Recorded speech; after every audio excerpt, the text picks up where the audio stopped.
Hello YouTube, I'm the Amazing Atheist, and Cracked.com recently put out one of the worst videos I've ever seen on YouTube. It is entitled, 4 Movie Heroes Who Would Be Villains Today. I want you to soak that title in. It's kind of important that you memorize every single solitary word of it. 4 movie heroes who would be villains today.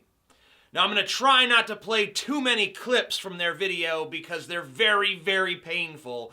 Here's an example of what I'm talking about. Our favorite movies don't always hold up as well as we'd like them to. Their characters remain trapped in whatever decade in which they were created, so that when we revisit them later, we find that some of the cinematic heroes we loved when we were younger are now just time capsules of horribleness. Bulging, sweaty wads of archaic racism and sexism that come screaming back from the fringes of memory to make us feel embarrassed that we ever thought they were cool. I'm sorry for any back or neck injuries that may have been incurred as you cringed at that horrible SJW horse shit. So number 1 on the list is Hoosiers.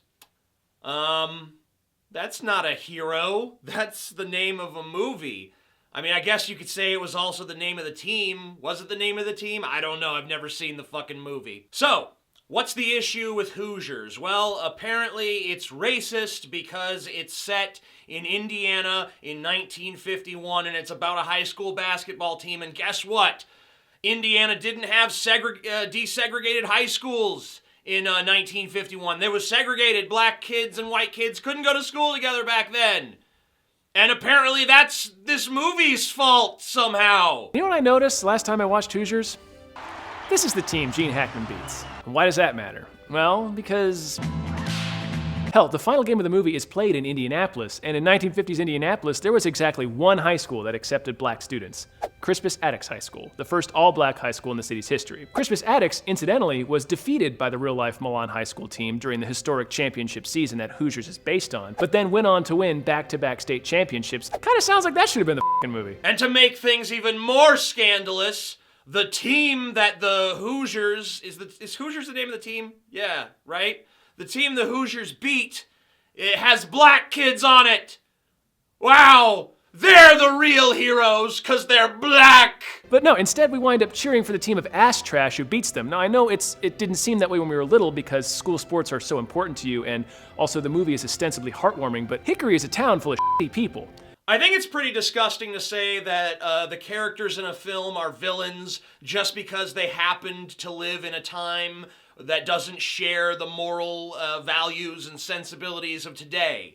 I mean, maybe the vegans are gonna win and animal rights is really gonna take off in the next generation or two, and you know, some SJW in the future will be like, you know, look at these movies back then, you know, these characters, they say they're heroes, but at one point the character eats a steak. They support the murder of poor innocent cows. It's like, yeah, all right, we don't always get it right as human beings. In fact, we usually get it fucking wrong. Just because a character lived in a shitty time doesn't make them a shitty person, even if they tacitly supported it. It just means that they never really looked past the veil. The Matrix had them, you know what I'm saying?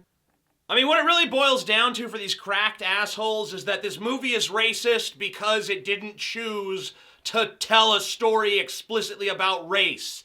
Instead, it insisted on telling a story about a basketball team. Oh, fuck, what a crime! Number 2 on the list is American Pie. Wait, what? This is titled 4 Movie Heroes Who Would Be Villains Today. American Pie is not a fucking character in the motherfucking movie. Unless you count the pie itself as a character. All it does is get fucked. How is that villainous? So anyway, I guess they're talking about the main characters from American Pie.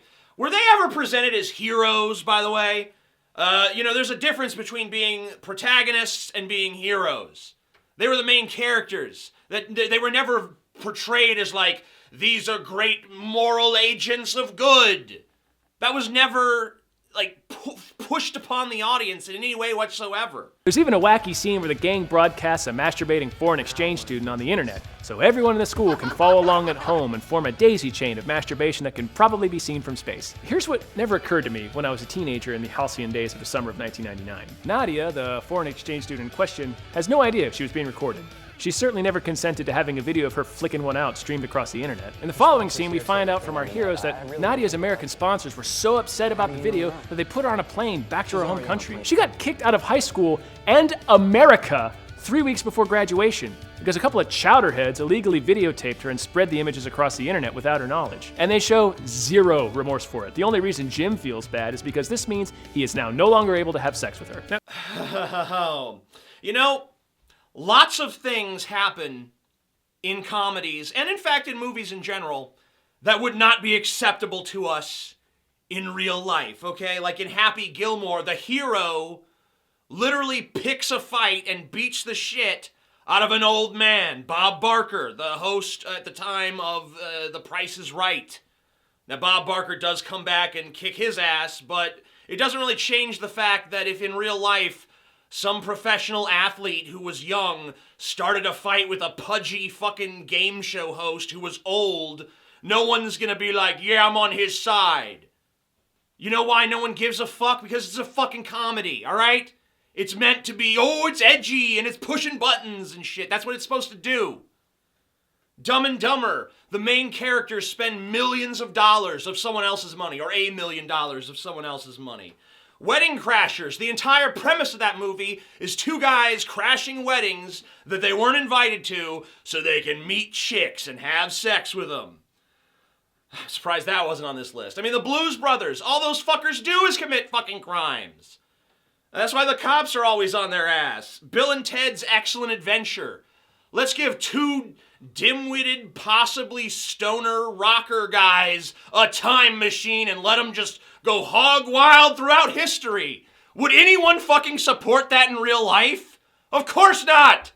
And the kid from Rookie of the Year stands in a chair and says, And by God, we will not stand by and watch history condemn us into celibacy. what Rookie of the Year and Election and Loser and Freddy Got Fingered are all agreeing to is the idea that they are owed sex simply because they exist and they are men. The idea of being doomed to a life of involuntary celibacy because women will not give them the sex they are owed is the same rallying cry of people who commit mass shootings.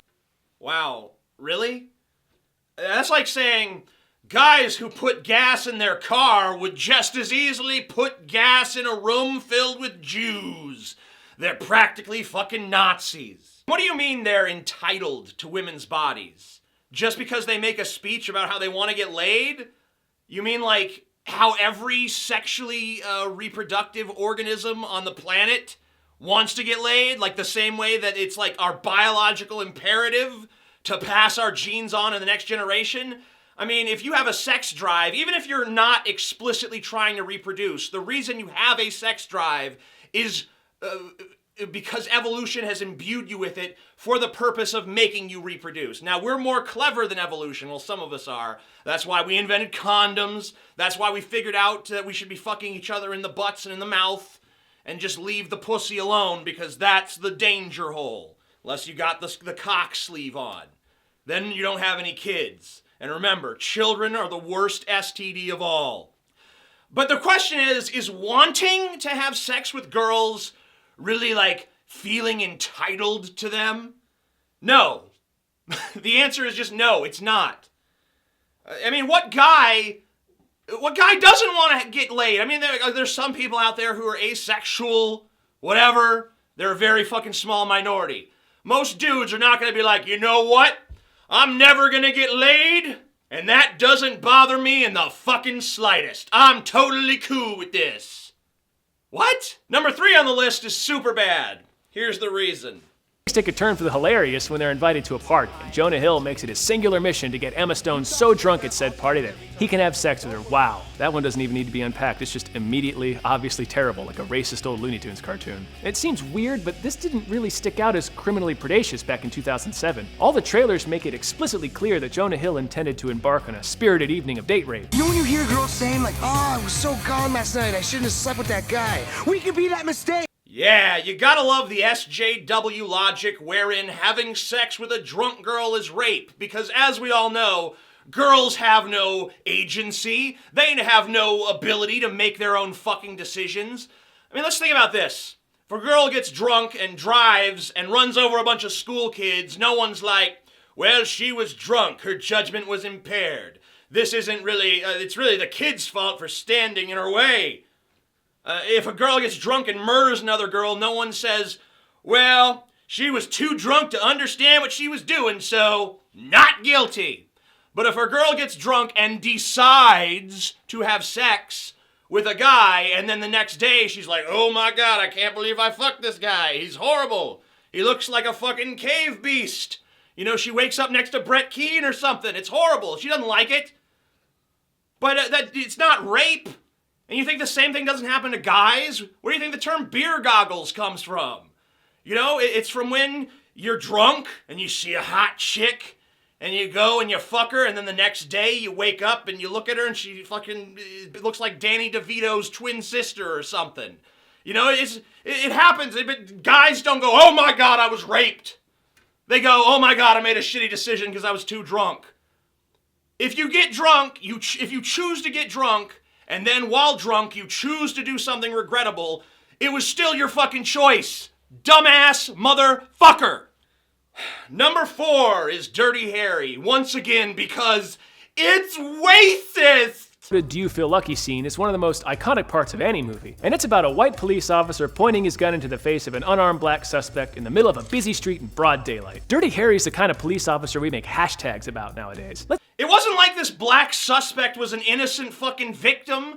He just robbed a bank and was shooting it out with the fucking police. And the whole reason Harry's pointing the gun at him is because this guy is about to reach for a shotgun, and Harry's like, you know, how many bullets did I fire? 5 or 6? I don't know. I lost count. That was the whole point of the fucking scene. It wasn't like some innocent black dude just walking down the street, minding his own business, and Harry fucking just pops out of the cop car, beats the shit out of him, and points a gun in his face. This is a fucking bank robber and a criminal who's shooting at people. Fuck! And by the way, the gun wasn't even fucking loaded. That was the whole point of the scene, is Harry diffused the situation without violence because he no longer had the means to even use violence. He knew that the suspect could reach for the fucking shotgun and blow Harry's brains out, and there probably wasn't shit Harry could do about it other than just use his calm, cool, collected demeanor to convince this guy that he still had bullets in his gun, when he didn't. All right, now the next clip I'm going to show you is kind of incredible, because the presenter says one thing, and then he plays clips which actively refute exactly what he just said. It's amazing. In the very next scene after the bank robbery, the fat detective, whom Harry calls Fatso, and I don't remember if they ever actually give the character another name, explains that Harry hates absolutely every non-white type of person alive. Harry hates everybody. And then starts rattling off a litany of racial and ethnic slurs while gleaming with pride. Limeys, nicks, heaps, fat dagos, niggers, honkies, chinks, you name it. Wow!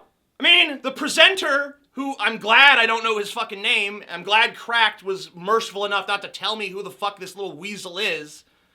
The presenter says there's a scene where it's explained that Harry hates all non-white people. And then the scene he shows a guy saying, Harry hates everyone. What? And then there's this big list of racial epithets to show what a racist Harry is. Okay, well, what was on that list? Limey. That's British people. They're white. Nips are Japanese people. Hebes are Jews, also white. Dago refers to Italians and Spaniards, both white.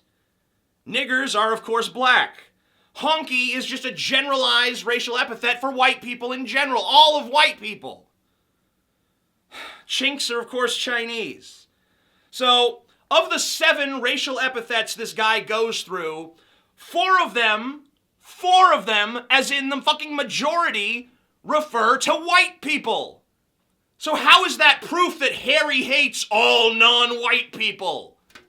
Fuck me! At the end of the movie, when Scorpio hijacks a bus full of kids and Harry jumps on top of it and wrecks it, he makes zero attempt to check on any of the children or the driver. He doesn't even glance inside the bus. He just chases after Scorpio because it's time to shoot people. Oh, Harry didn't check for any boo-boos on the bus.